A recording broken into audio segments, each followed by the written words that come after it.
तो आज हम लोग पढ़ेंगे विकिरण से खतरा। जो प्लांट में जो हानिकारक विकिरण होती हैं, रेज होती हैं, उनसे क्या क्या हजार हो सकते हैं, खतरा हो सकते हैं, उसके बारे में जानेंगे हम लोग। तो रेडिएशन हजार्ड के बारे में पढ़ेंगे।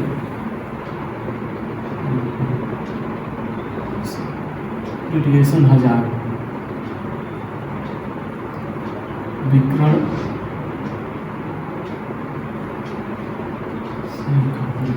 विकिरण से खतरों के बारे में पढ़ना है कि रेडिएशन जो होते हैं, जो खतरनाक प्लांट में, उससे क्या क्या खतरे हो सकते हैं और उसके क्या उपाय हैं खतरों से बचने के लिए, और कितने प्रकार के खतरे होते हैं। इन सब चीज़ों के बारे में आज जाना जाएगा।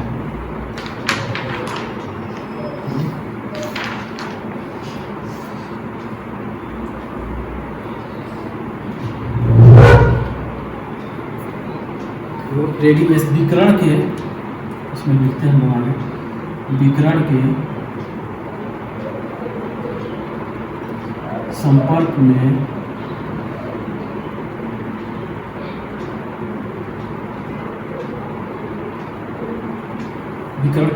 में आने वाले,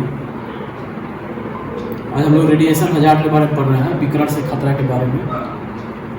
ये जो प्लांट पे विकिरण होते हैं उनसे क्या क्या खतरे हो सकते हैं।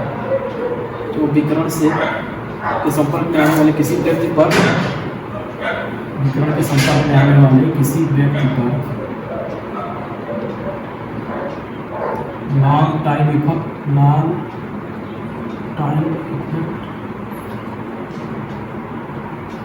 या शॉर्ट टाइम इफेक्ट,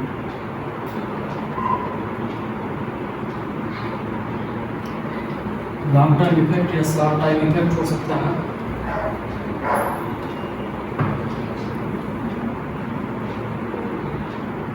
तो विकिरण के संपर्क में आने वाले किसी व्यक्ति पर लॉन्ग टाइम इफेक्ट या short time effect. Long time effect माने ज़्यादा देर तक के लिए कुछ दिक्कतें हो सकती हैं, या कम समय के लिए भी दिक्कतें हो सकती हैं। ज़्यादा देर तक में बिजली आ सकता है, बेहोशी हो सकता है, मौत भी हो जाती है विकिरण से। और शॉर्ट टाइम माने उसको उल्टी आना, दस्त होना विकिरण से, बेहोशी हो जाना। तो ये सब खतरे विकिरण के द्वारा होते हैं। जो हम प्लांट में जो खतरनाक विकिरण होती हैं, एक्सरे हुआ, गामा हुआ, ये सब जो खतरनाक विकिरण होती हैं, उनसे ये सब खतरे हो सकते हैं। तो विकिरण के संपर्क में आने वाले किसी व्यक्ति पर लॉन्ग टाइम इफेक्ट या शॉर्ट टाइम इफेक्ट का खतरा होता है।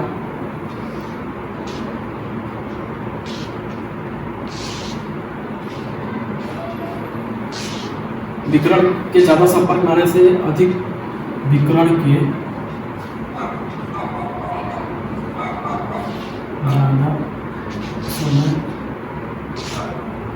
संपर्क में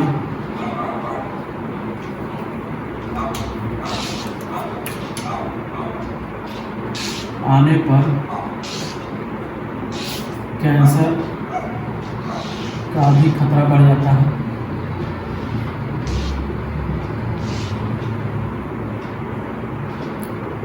तो विकिरण के ज़्यादा समय संपर्क में आने पर कैंसर का भी खतरा बढ़ जाता है।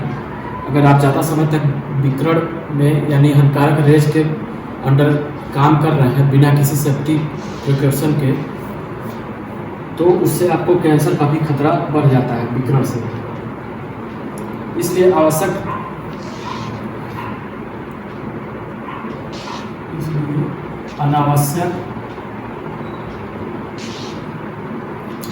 मतलब बिना मतलब के विकिरण वाले क्षेत्र में अनावश्यक रेडिएशन के प्रभाव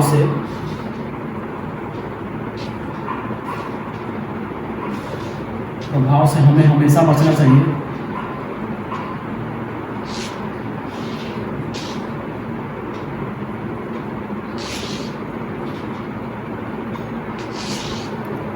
तो विकिरण के संपर्क में आने पर कैंसर का भी खतरा बढ़ जाता है। इसलिए अनावश्यक रेडिएशन अनावश्यक विकिरण के प्रभाव से हमें हमेशा बचना चाहिए।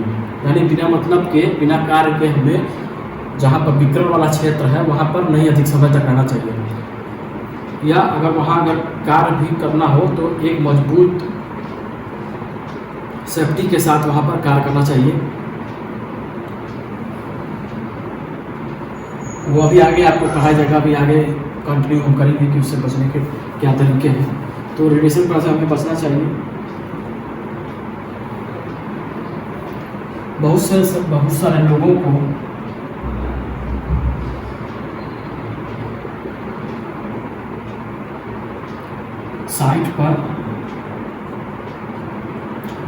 लोगों को साइट पर रेडिएशन 1000 यानी रेडिएशन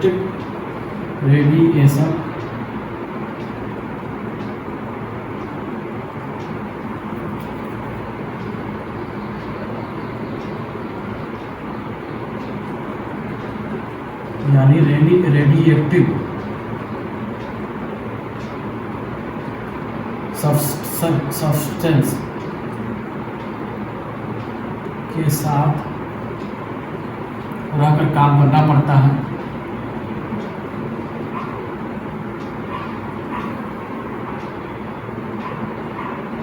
बहुत सारे लोगों को साइट पर रेडिएशन 1000 यानी रेडिएक्टिव सब्सटेंस जो विकिरण वाले सब्सटेंस होते हैं, विकिरण वाले कारक होते हैं, उनके साथ रह करके कार्य करना पड़ता है। जैसे क्या क्या प्रकार होते हैं विकिरण के प्रकार, क्या क्या खतरनाक विकिरण होते हैं, विकिरण के प्रकार देख ले रहे हैं। विकिरण के प्रकार क्या क्या, ये रेडिएशन के कितने टाइप्स ऑफ रेडिएशन देख लेना है, कितने प्रकार के होते हैं।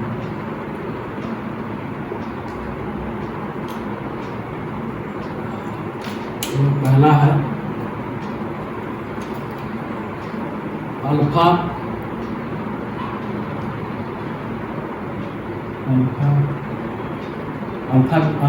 किरणें होती हैं, अल्फा रेडिएशन किरणें होती हैं। दूसरा है गामा विकिरण। तीसरा है बीटा। चौथा है न्यूट्रॉन। पांचवा है विद्युतीय चुंबकीय तरंगे।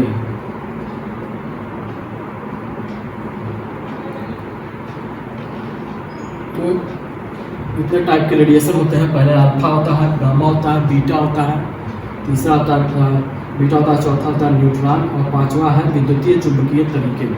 तो ये विकिरण के प्रकार होते हैं। फिर से देख लेते हैं। तो विकिरण के संपर्क में आने वाले किसी व्यक्ति पर लॉन्ग टर्म इफेक्ट या शॉर्ट टर्म इफेक्ट का खतरा होता है। विकिरण के ज़्यादा समय संपर्क में आने पर कैंसर का भी खतरा बढ़ जाता है। इसलिए अनावश्यक रेडिएशन के प्रभाव से हमें हमेशा बचना चाहिए। बहुत सारे लोगों को साइट पर रेडिएशन 1000 यानी रेडिएटिव सब्सटेंस के साथ रहकर काम करना पड़ता है। तो विकिरण के प्रकार क्या है, टाइप्स ऑफ रेडिएशन? पहला अल्फा, गामा, बीटा, न्यूट्रॉन और विद्युतीय चुंबकीय तरंगे। तो इतने तरह के इसके विकिरण के रेडिएशन के प्रकार हैं। उसको लिख लीजिए, फिर आगे बढ़ते हैं।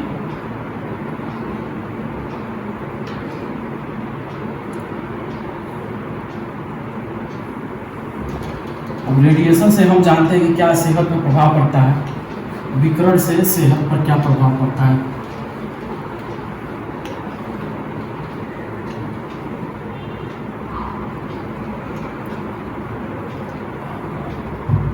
विकिरण से होने वाले नुकसान।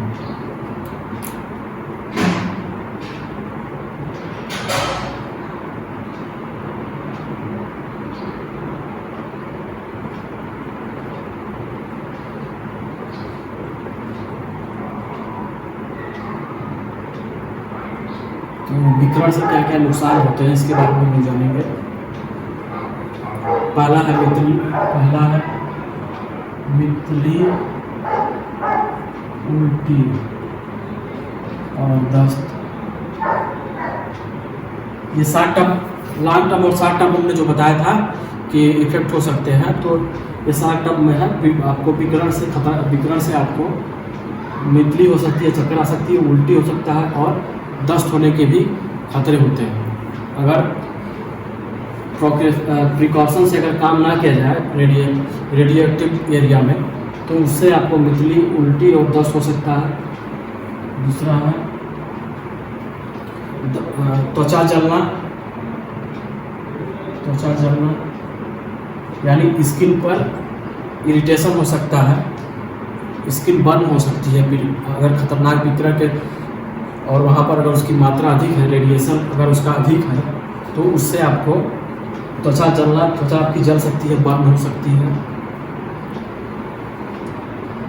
उसके प्रभाव से। चौथा है कमजोरी, तीसरा है कमजोरी, कमजोरी हो सकती है। चौथा है सुस्ती एवं थकान, सुस्ती एवं थकान हो सकता है।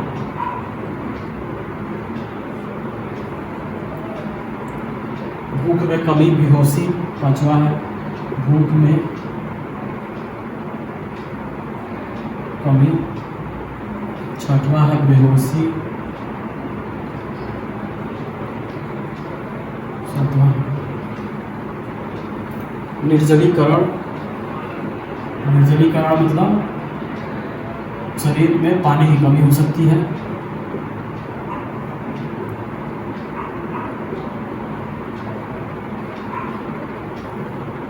ऊतकों में सूजन, टिश्यू जो आपके होते हैं, मसल्स होते हैं, ऊतकों में सूजन हो सकता है।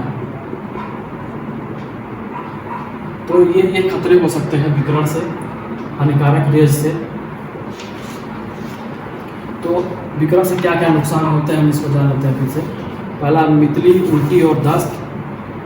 आपको मितली हो सकती है, चक्कर आ सकता है, उल्टी हो सकता है और दस्त हो सकता है। त्वचा जलना, हानिकारक रेज से आपकी त्वचा जल सकती है उसके ज़्यादा देर तक प्रभाव में रहने पर, बिना किसी प्रिकॉशन के। तीसरा है कमजोरी, आपको वीकनेस हो सकती है, सुस्ती एवं थकान हो सकता है। पांचवा है भूख में कमी, भूख भी नहीं लग सकता आपको अगर बिना किसी प्रिकॉशन के आप रेडियो एक्टिव क्षेत्र में काम कर रहे हैं, एरिया में काम कर रहे हैं। छठवां है बेहोशी। सातवां है निर्जलीकरण, शरीर में पानी की कमी। आठवां है ऊतकों में सूजन, आपके टिश्यू में सूजन हो सकता है, ऊतक में सूजन हो सकता है। तो ये विकिरण से होने नुकसान है। विकिरण का प्रकार हमने थोड़े पहले पढ़ाई था। टाइप्स ऑफ रेडिएशन है, पहला अल्फा, गामा, बीटा, न्यूट्रॉन और विद्युतीय चुंबकीय तरंगें। बालों का झड़ना भी इसमें, बाल भी आपके विकिरण से झड़ना शुरू हो जाते हैं। बालों का झड़ना और प्लेटलेट्स डाउन भी होता है विकिरण से, प्लेटलेट्स में कमी। प्लेटलेट्स में भी आपके कमी हो, अगर खतरनाक रेडिएशन में आप काफ़ी देर तक अगर काम कर रहे हैं बिना किसी प्रिकॉशन के साथ, तो आपके बालों का भी बाल भी झड़ना शुरू हो सकते हैं। प्लेटलेट्स जो होते हैं आपके वो डाउन हो जाएंगे। प्लेटलेट्स में आपके दो WBC, RBC जो होते हैं, श्वेत रुधिर कणिकाएं और लाल रुधिर कणिकाएं, तो उसमें भी कमी हो सकती है हानिकारक रेडिएशन के संपर्क में ज़्यादा देर तक रहने पर। तो विकिरण से नुकसान में आपने मितली, उल्टी और दस्त हो सकता है, त्वचा जलना, कमजोरी, सुस्ती एवं थकान, भूख में कमी, बेहोशी, निर्जलीकरण, ऊतकों में सूजन, बालों का झड़ना, प्लेटलेट्स में कमी। तो ये आपके रेडिएशन से नुकसान हो सकते हैं। विकिरण के प्रकार हमने देख ही लिया, अल्फा, गामा, बीटा, न्यूट्रॉन और विद्युतीय चुंबकीय तरंगें। आगे हम लोग जानते हैं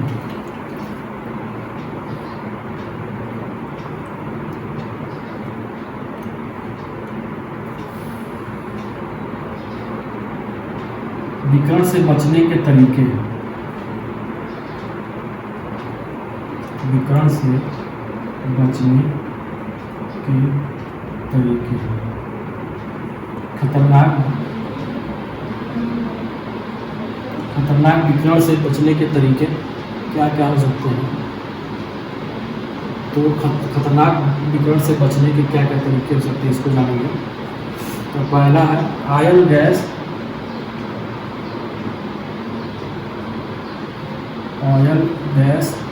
और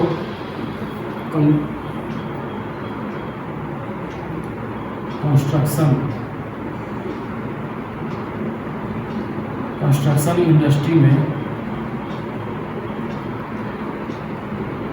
ऑयल गैस और कंस्ट्रक्शन इंडस्ट्री में देखा जाए तो अधिकतर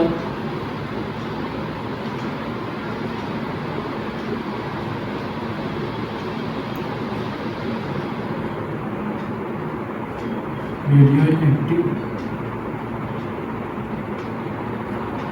मटेरियल का उपयोग होता है।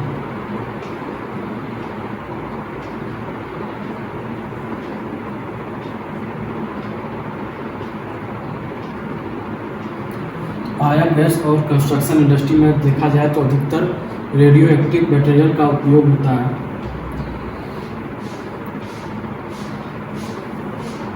जिसमें मेटल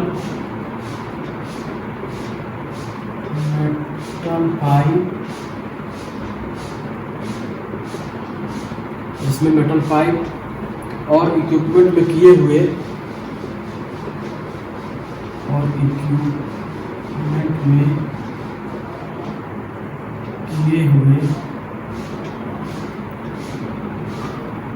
वेल्डिंग ज्वाइंट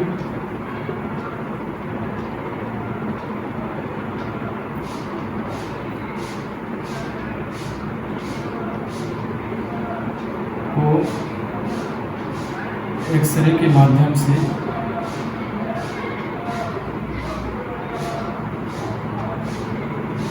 चेक किया जाता है,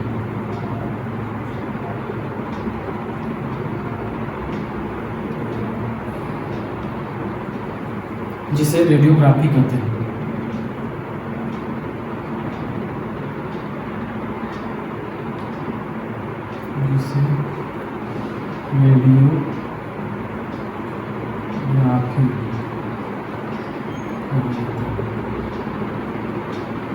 तो आयल गैस और कंस्ट्रक्शन इंडस्ट्री में अधिकतर रेडियो एक्टिव मटेरियल का उपयोग होता है, जिसमें मेटल पाइप्स और इक्विपमेंट में हुए वेल्डिंग ज्वाइंट को एक्सरे के माध्यम से चेक किया जाता है।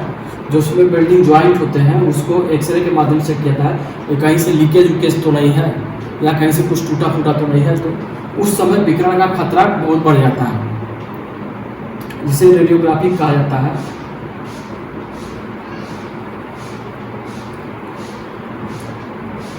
तो ऐसे में विकिरण का खतरा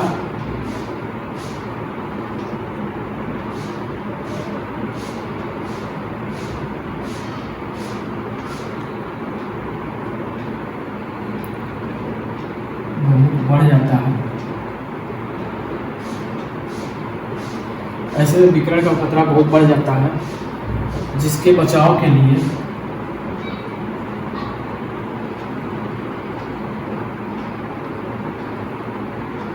निम्नलिखित उपाय करना चाहिए।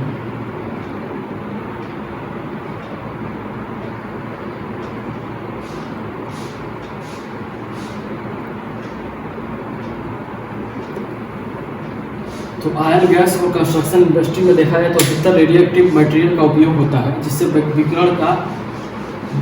मेटल पाइप्स और इक्विपमेंट में हुए वेल्डिंग ज्वाइंट को एक्सरे के माध्यम से चेक किया जाता है, जिसे रेडियोग्राफी कहा जाता है। ऐसे में विकिरण का खतरा बहुत बढ़ जाता है, जिसके लिए निम्नलिखित उपाय करना चाहिए। तो क्या क्या हम उपाय कर सकते हैं, तो पहला जानते हैं इसमें।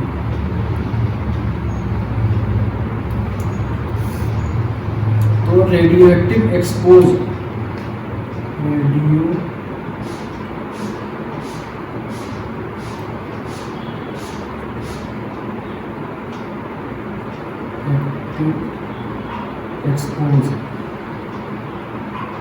को कम किया जाना चाहिए,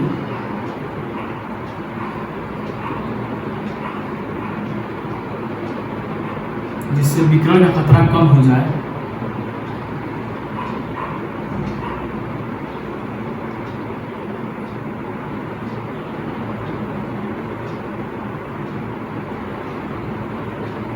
रेडियो एक्टिव एक्सपोज मतलब क्या है, इससे तात्पर्य यानी जब हम एक्सरे मशीन के द्वारा वेल्डिंग ज्वाइंट या किसी प्रकार के इक्विपमेंट को चेक करते हैं, तो उस समय जो उसकी रेज है तरंगों की, उसको कम करके करना चाहिए।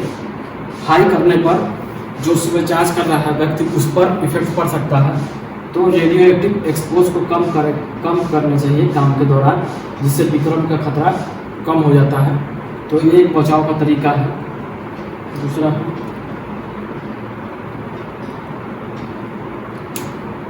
रेडिएशन डोज को कम करने के लिए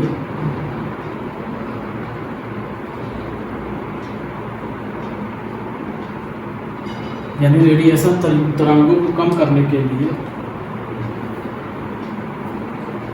दूरी से कार्य करना चाहिए, दूरी बनाकर कार्य करना चाहिए।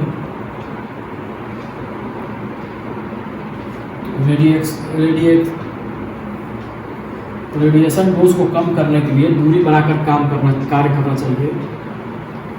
जैसे कि उंगलियों का उपयोग ना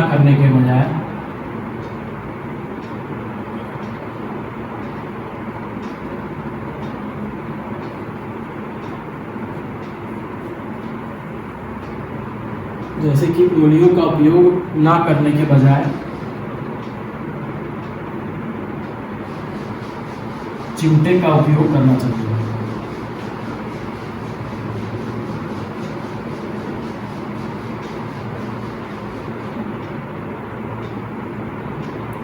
तो रेडिएशन को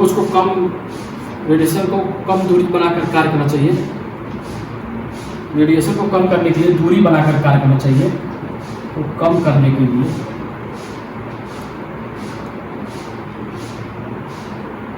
दूरी बनाकर कार्य करना चाहिए। जैसे कि उंगलियों का उपयोग ना करने के बजाय चिमटों का उपयोग करना चाहिए। तो विकर्ण से होने वाले हम नुकसान के बारे में पढ़े थे। मितली, उल्टी, दस्त और त्वचा जलना, कमजोरी, ये सब नुकसान हो गए। और ये खतरनाक विकर्ण से बचने के लिए पहला हम पढ़ रहे हैं रेडियो एक्टिव एक्सपोज को कम किया जाना चाहिए, जिससे विकर्ण खतरा कम हो जाए। रेडिएशन डोज को कम करने के लिए दूरी बनाकर कार्य करना चाहिए। जैसे कि उंगलियों का उपयोग ना करने के बजाय चिमटे का प्रयोग करना चाहिए। आगे हम जानते हैं और क्या क्या इसके उपाय हो सकते हैं।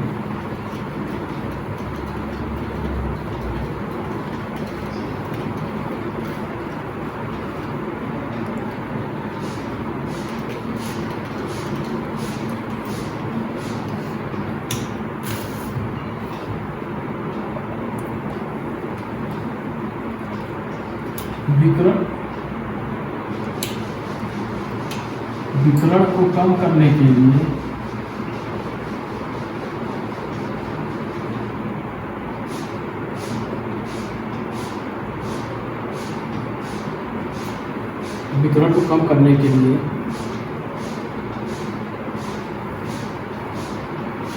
कम करने के लिए वर्करों को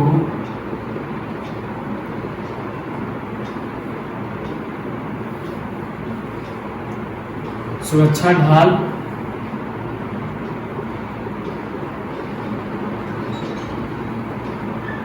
या शेडिंग का उपयोग करना चाहिए।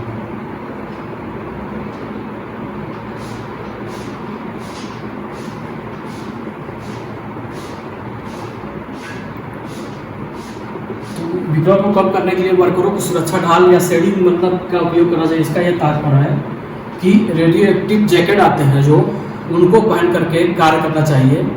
रेडियो एक्टिव जैकेट होते हैं और हेलमेट होते हैं जिनको कार्य करने से ग्लव और चश्मे होते हैं जिनको कार्य करने से जो विद्युतीय तरंगे होती हैं या अल्फा गामा बीटा जो भी हानिकारक रेज होते हैं, विकिरण होते हैं, वो उससे उसका प्रभाव शरीर पर कम हो जाता है, कम पड़ता है।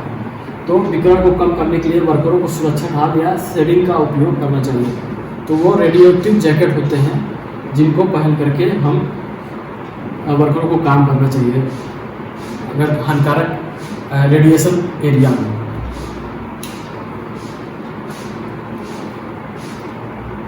तीसरा है विकिरण क्षेत्र में काम करने से पहले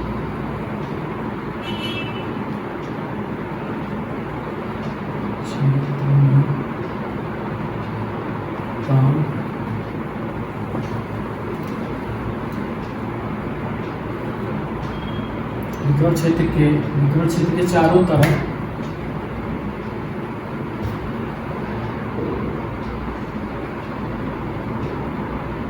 विकिरण क्षेत्र के चारों तरफ अवशोषित विकिरण क्षेत्र के चारों तरफ अवशोषित सामग्री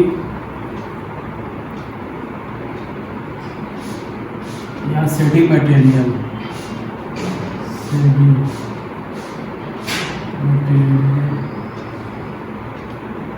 का उपयोग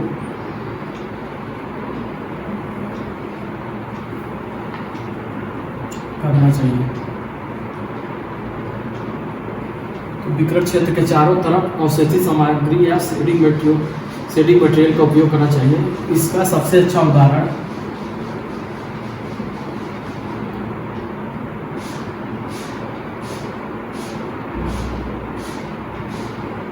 लेड है।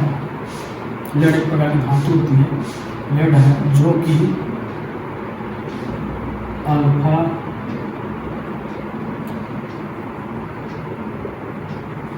बीटा गामा और विद्युतीय तरंगों के प्रभाव को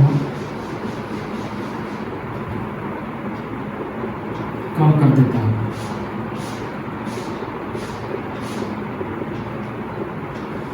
तो विकिरण क्षेत्र के चारों तरफ अशोधित सामग्री या शेडिंग मटेरियल का उपयोग करना चाहिए। इसका सबसे अच्छा उदाहरण है लेड की जो लेड की परत होती है उसके द्वारा कार्य कर वहाँ पर चारों तरफ जहाँ पर रेडिएशन क्षेत्र है वहाँ पर शेडिंग करके कार्य करना चाहिए, जो कि मशीन के द्वारा निकलने वाले अल्फा बीटा गामा और विद्युतीय तरंगों के प्रभाव को कम कर देता है। तो लेड एक ऐसा मटेरियल है, लेड में शीशा एक ऐसा मटेरियल है जो कि विकिरण के प्रभाव को कम कर देता है, अल्फा बीटा गामा और विद्युतीय तरंगों के प्रभाव को कम कर देता है।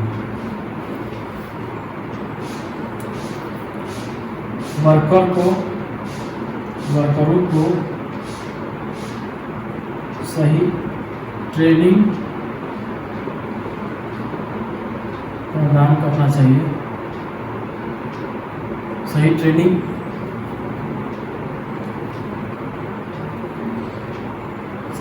देना चाहिए।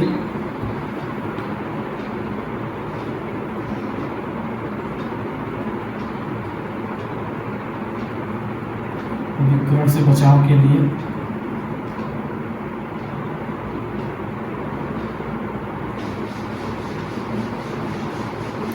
वर्करों को सही ट्रेनिंग देना चाहिए विकिरण से बचाव के लिए, और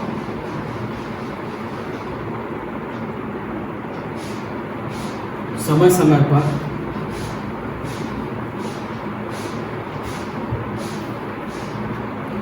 और रेडिएशन डोज मीटर के द्वारा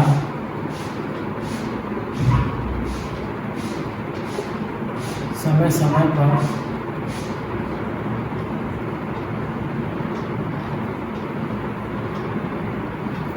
और रेडिएशन डोज मीटर के द्वारा समय समय पर TLV लिमिट की जांच करना चाहिए।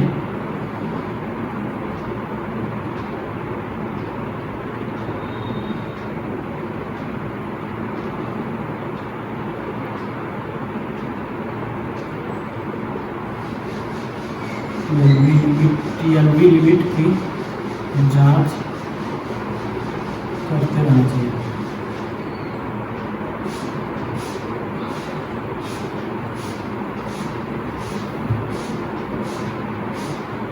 तो वर्करों को सही ट्रेनिंग देनी चाहिए विकिरण हानिकारक रेस से बचने के लिए आपके वर्किंग एरिया पर। और रेडिएशन डोज मीटर एक होता है जहाँ आप काम कर रहे हैं उस एरिया की समय समय पर जांच करते रहना चाहिए कि वहाँ का रेडिएशन लेवल कैसा है। जिस जगह आप काम कर रहे हैं वहाँ पर रेडिएशन लेवल कैसा है, उसकी रेडिएशन डोज मीटर के द्वारा विकिरण क्षेत्र की TLV लिमिट एक होती है उसकी जांच करते रहना चाहिए कि वहाँ पर विकिरण का क्षेत्र कैसा है, काम करने लायक है कि नहीं है।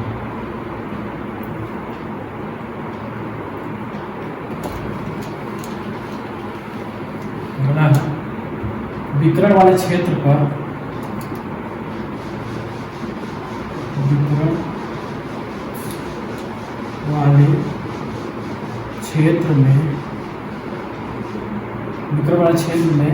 में साइन बोर्ड लगाकर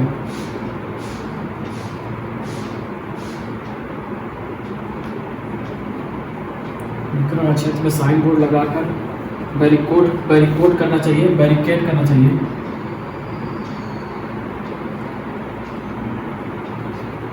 बैरिकेड मतलब चारों तरफ से उसे घेर देना चाहिए। घेराव करना चाहिए।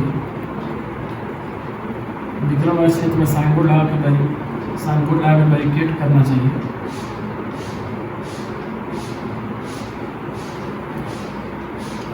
और लोगों को अनाउंसमेंट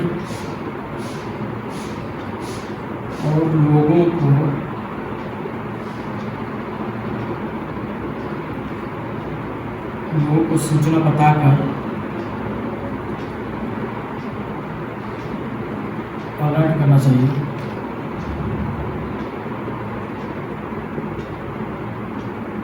कि वे बिना किसी काम या अनुमति के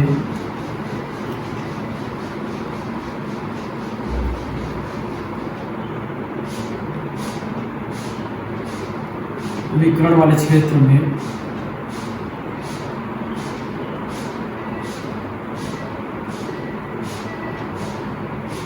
ना जाए।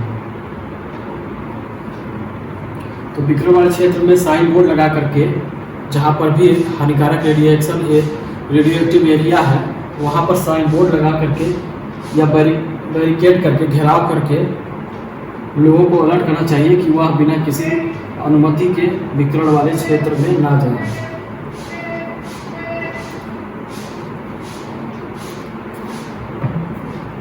तो ये आज हम लोग रेडिएशन हजार के बारे में पढ़ रहे थे। तो रेडिएशन विकिरण से खतरा के बारे में पढ़ा था। तो विकिरण के खतरा को कम करने के लिए वर्करों को सुरक्षा डाल दिया है। सेडी का उपयोग करना चाहिए। विकिरण क्षेत्र के चारों तरफ अवशोषित सामग्री या सेडी मटेरियल का उपयोग करना चाहिए।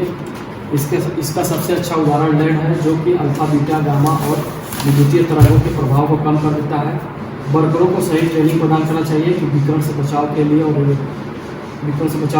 और रेडिएशन डोजमीटर के द्वारा समय समय पर विकिरण क्षेत्र की TLV लिमिट की जांच करते रहना चाहिए कि वहाँ पर TLV लिमिट मतलब विकिरण का रेंज कैसा है आपका।